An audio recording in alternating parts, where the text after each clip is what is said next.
تازه حالا شما از این فسق و فجور دارید. خب اگر ما که به شما کاری هم نداشتیم، پس چرا کارشکنی میکنید؟ فسق فجره، بی دین ها، چرا کارشکنی میکنید؟ شما اگر خودتان خدمت امیرالمؤمنین علیه السلام نمی کنید، شما یک موقف ولایی، یک کار در راه نصرت حضرت زهرا سلام الله علیها انجام نمی دهید، چرا یک کسی دیگر اگر میخواد انجام بده در برابر او جبهه میگیرید؟ شما ملاعن، شما فسقه فجره، شما در برابر این همه بدعت ها، کفرهای خامنه ای نه تنها ساکت هستید، همیاری هم میکنید. میدانید که امروز مردم ایران از دین برگشته، علتش کیست؟ علتش خامنه ای و خمینیه و علتش سکوت علمای شیعه است.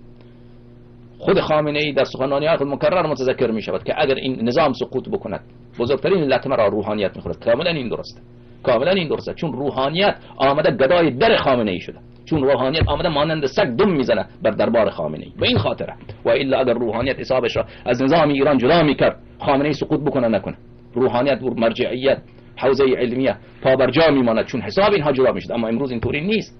روحانیت امروز مداح دربار شده، مرجعیت امروز مداح دربار شده، امروز آلت دست یک فاسق فاجر، یک بنی امیه و بنی عباس حاضر شده. روحانیت و مرجعیت امروز حالش اینه.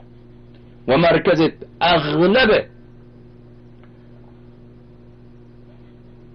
گمراهی ها و جهالت های شیعه و بیدینی شیعه علمای شیعه شدند، مراجع شیعه شدند. من تنها از طلاب و اینا و طلاب که غرب زده از اونا گلایه ندارم، از اونا گلایه ای نیست.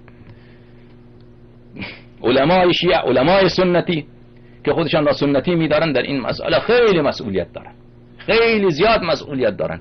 اون قدر که این آقایون مصلحت بیت خود، مصلحت مرجعیت خود را می‌اندیشن، یک صدمش آیا به فکر ولایت امیرالمؤمنین علیه السلام و ولایت ائمه اطهار علیهم السلام هستن؟ کلا و ابدا نیستن، کلا و ابدا نیستن.